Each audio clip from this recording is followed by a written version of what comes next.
제가 맡은 부분은 자료집 44쪽입니다. 어, 기반이 흔들리는 통일 한반도 담론, 신속한 오자가 남네요. 신속한 변화와 대응이 절실한 한반도 이렇게 한 줄 요약을 하면 그렇습니다.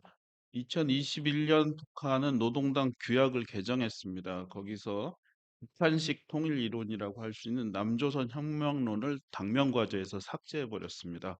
그리고 지금까지 계속해서 이국, 그러니까 두 개의 나라 혹은 다른 나라 둘 다 이국적 입장을 계속 강화하고 있습니다. 어제까지 그런 거를 여러분이 들으셨을 것입니다.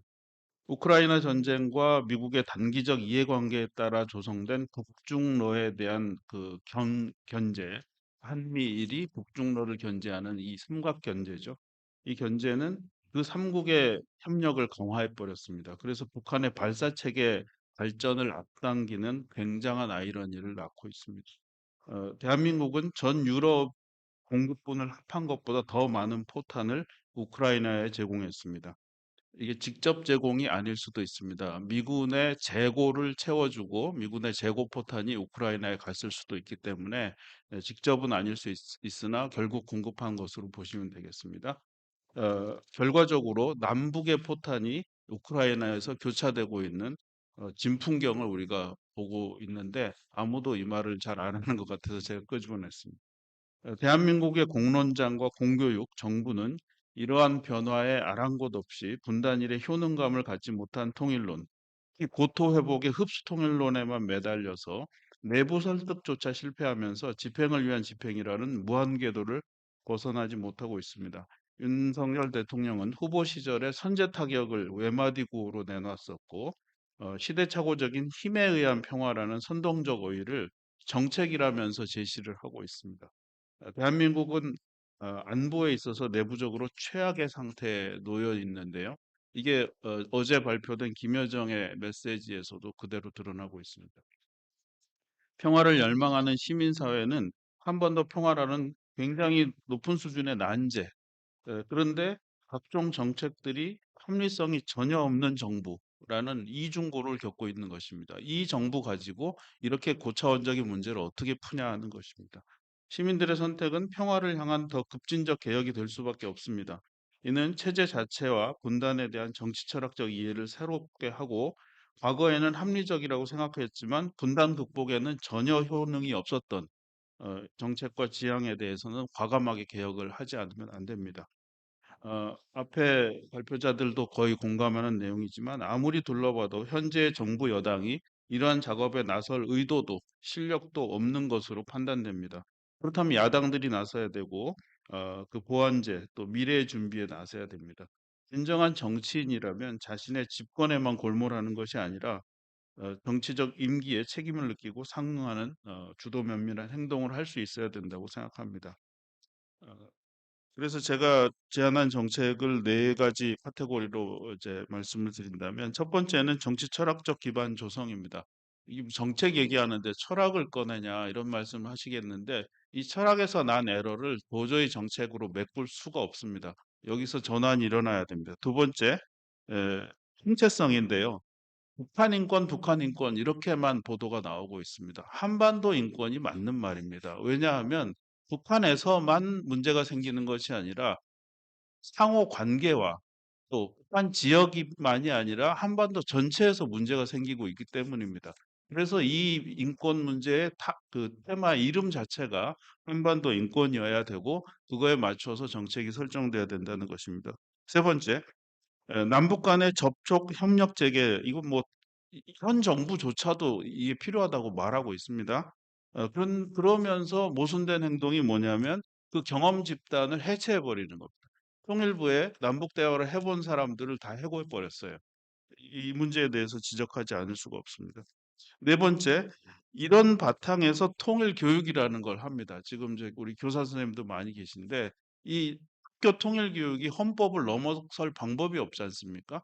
그 헌법 개정까지 해야 되는 이런 문제가 봉착해 있는데 그러면 학생들이 그 교육을 들으면서 쓸데없는 교육이라는 거 금방 감지를 합니다. 그 교실은 그냥 난장판 되는 거죠. 이런 네 분야만 말씀드리겠습니다. 46쪽에 보면 정치 철학적 기반 조성입니다. 이른바 분단 모순은 영토 조항으로 대표되는 대결적 흡수 통일론을 전제로 어, 협력을 추진하는, 그러니까 없애버려야 할 적하고 협력을 하게 만드는 엄청난 모순을 노정하고 있습니다. 이런 모순을 70년을 견뎌왔고 70년을 추진해 왔습니다. 이것도 하나의 신비에 가깝고 굉장히 중요한 지점 중에 하나이긴 합니다만은, 모순을 100년 이상 방치하는 그 지적인 집단이 세상에 어디 있습니까? 이는 경합하는 정파들 간의 상반된 입장은 물론 같은 정파 내에서도 양립 불가능한 정책 이력을 내세우는 모순을 가지고 있습니다. 이후 다음 세대에 대해서도 제가 설명하기가 너무 힘들고 외국인에 대한 설명은 불가능하고 이런 상태에 놓여 있습니다. 그런데도 통일부는 상호 존중에 기반한 남북 관계를 추구한다고 명시를 해놨습니다. 그렇다면 그에 상응하는 이력이 나타나야 되는데 전혀 나타나지 않고 있고 오히려 상반된 이력을 계속 노정하고 있습니다. 거짓말이라는 얘기죠. 예.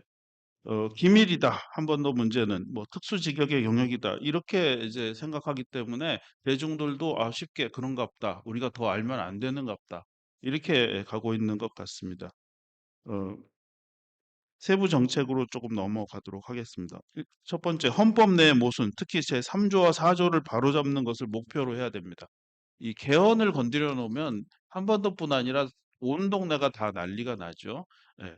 그러나 그렇다고 해서 완벽하게 모순된 것을 그대로 방치하는 것도 이 엄청난 그 문제가 아닐 수 없습니다. 그래서 개헌을 당장 하라는 게 아니라 목표로 하고 공론화를 시작을 해야 된다 하는 것입니다. 예. 임시적으로 이게 모순이라는 건요.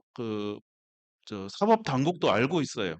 판결이 그렇게 나오고 있습니다. 예를 들어서 대한민국의 영토는 한반도와 그 부속 도서로 한다라는 헌법 제3조의 영토 조항이 있습니다. 누군가가 그 조항을 가지고 북한의 땅 문서를 상속을 하려고 했었던 모양이에요. 헌법재판소로 끌고 갔습니다. 헌재에서 어떻게 판결을 했느냐? 제3조는 상징이다. 실질적으로 그것을 근거로 땅의 등기 권리를 주장할 수 없다고 판결을 하고 있습니다. 이 얘기는 뭐냐? 이 모순을 수법당국도 인정하고 있다는 겁니다. 그렇다면 이제 개정할 때가 된 겁니다. 이거 이렇게까지 무서워할 문제냐 하는 것이죠. 자, 그러면 개정될 것이 전 뻔하다고 생각합니다. 그렇다면 개정 이전까지 다 기다릴 것이냐? 그러면 안 된다. 이 조항에 따라서 어떤 제약이 있는 것은 그 헌법적 제약에 예외를 선언을 해야 됩니다. 그리고 여야가 그걸 합의하면 다 되거든요. 그래서 이 부분은 도전해도 좋고 고쳐도 좋다. 또 새로운 교육을 기획을 해도 좋다. 연구를 해도 좋다. 이렇게 예외 선언이 있어야 된다. 이런 생각을 합니다. 기대 및 패국 효과는 생략하도록 하겠습니다. 한반도 인권 차원입니다. 어, 분류 문제가 있습니다. 정부는 남북 간 인도적 문제의 범주에다가 대북 인도 지원, 이산가족, 납북자, 북한 인권, 그다음에 북한 이탈 주민을 다 포함하고 있습니다. 개념적 타당성은 어느 정도 있지만 대상, 위치, 정책 추진의 방향 이게 다 재분류하지 않으면 안 됩니다. 대북 인도 지원과 이산가족 상봉은 사실상 교환 조건이었습니다. 인도적인 조치를 할 때 이것은 뭐 무엇으로도 바꿀 수 없다 이런 말 하지만 그건 수사일 뿐이고 바꿉니다. 예, 대북 인도 지원할 때 이산가족 상봉 끼워 넣어서 이렇게 주고받는 조건이 맞았습니다. 그렇게 묶을 수 있다 칩시다. 납북자 국군포로 이산가족 범주에 넣어서 상봉한 경험이 있습니다. 납북자 문제 운동하시는 분들이 만난 적이 없다거나 그다음에 뭐 북한하고 교류를 하면 안 된다거나 이런 입장을 가지실 수가 있는데 납북자조차도 어 아예 생사를 모르고 죽을 때까지 가는 것보다는 이산가족 상봉 때 끼워 넣어서 만나는 게 더 인도적인 일이 맞습니다. 그러나 북한 내부 인권 증진은 북한 당국이 이를 압박으로 받아들이고 있고 미국도 역시 압박 수단으로 써먹고 있습니다. 그렇기 때문에 이것을 국내 우리 어, 우리 내각에서 자기 과제로 설정했을 때 국내 과제로 설정했을 때는 모순이 발생합니다. 국제적 협력도 필요하기에 분류를 달리해야 됩니다. 북한 이탈 주민 정착 지원은 그 현실이 그 국내의 특수 취약계층입니다. 사실상 내국인의 인권과 복지 증진으로 연결되기 때문에 이 정책 역시 연계를 해야 되는데 요건 조심해야 됩니다. 이것과 비슷한 주장을 하는 분이 윤여상 교수인데요. 북한 이탈 주민 지원을 행자부가 해야 됐다. 통일부가 하면 안 된다. 이런 주장을 작년에 하신 바가 있습니다.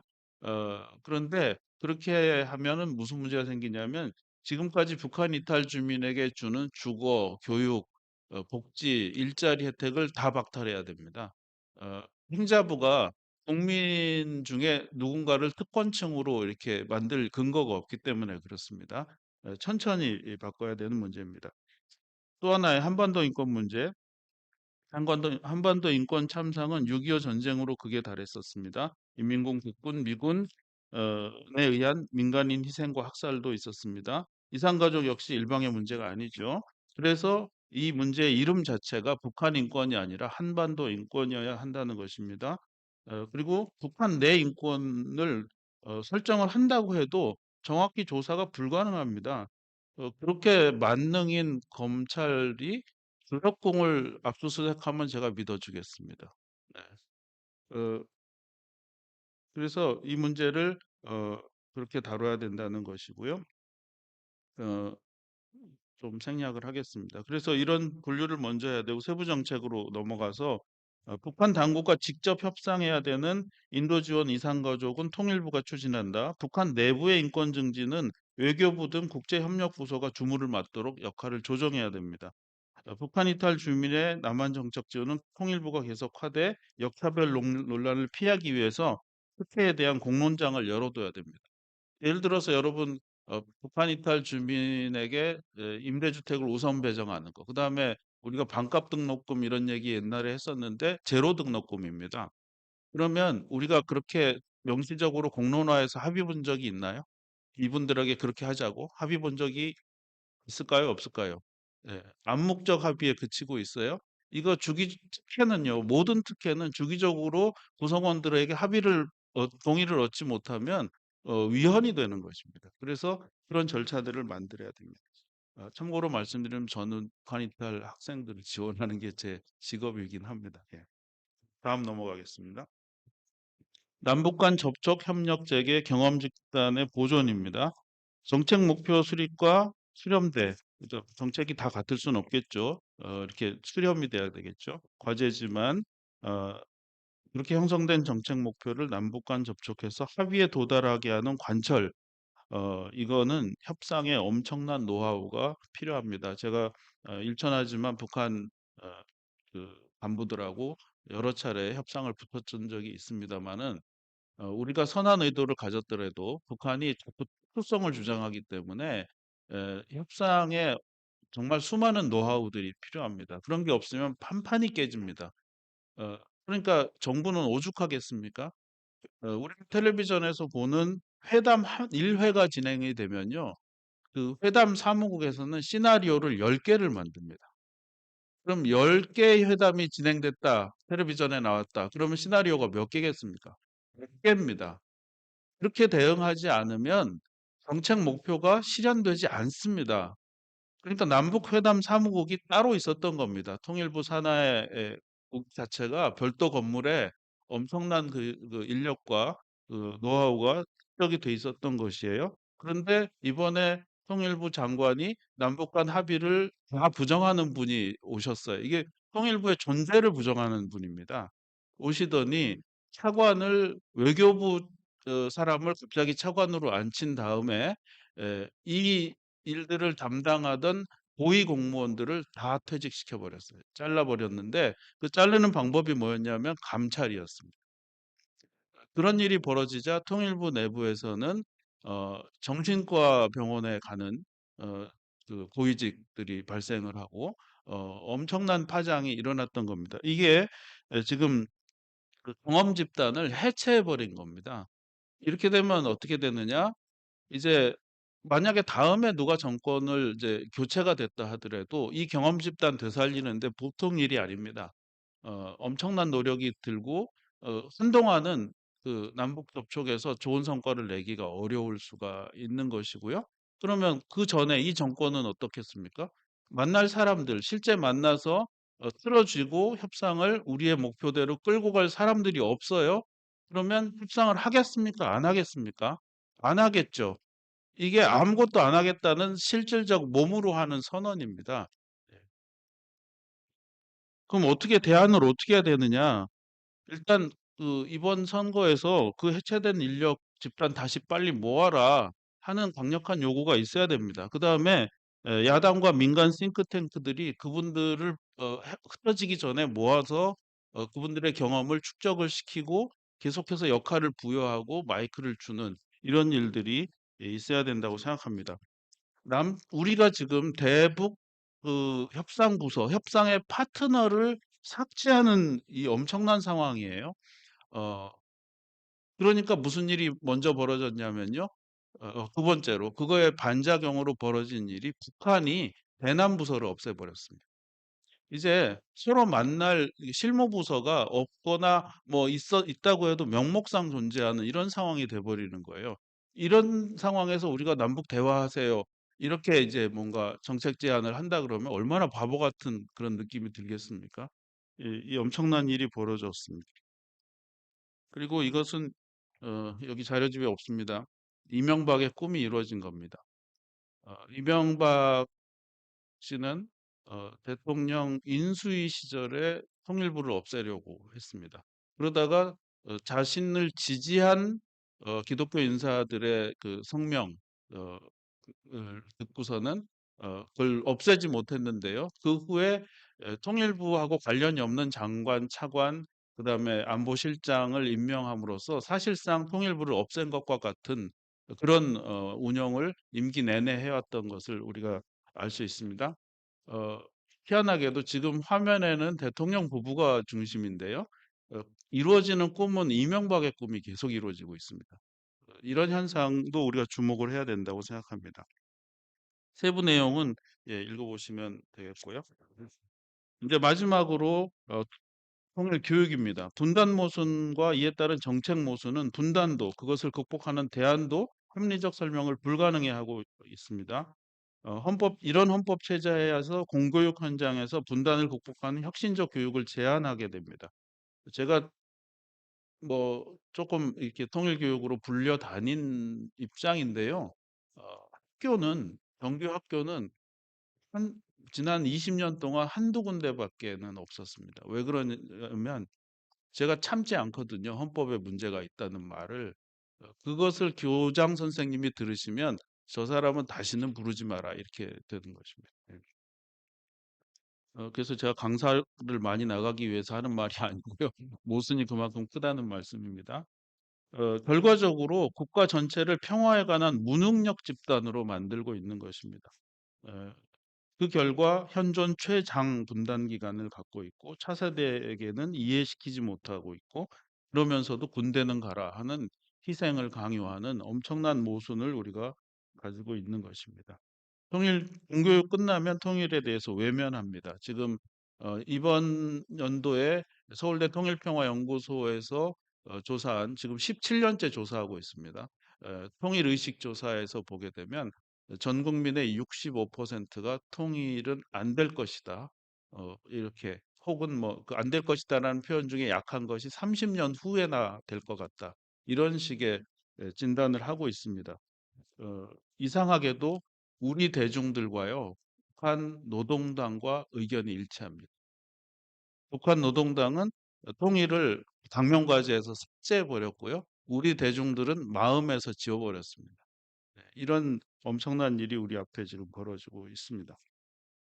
세부 정책 아까 말씀드린 대로 헌법적 제약의 예외를 인정해야 됩니다. 이거 합의나 뭐 선포나 이런 식으로 해서 인정하고 공교육, 평생교육, 공직교육, 법률 이런 등등에서 이 실천을 해야 됩니다. 그리고 교역, 남북 간에 혹시라도 이제 교역이 재개된다면 그 교역에서도 이런 것들 때문에 있는 제약들에서 조금씩 벗어나도록 노력을 해야 된다. 이렇게 생각합니다. 예. 제가 뒷시간 맞추느라고 짧게 말씀드렸습니다. 감사합니다.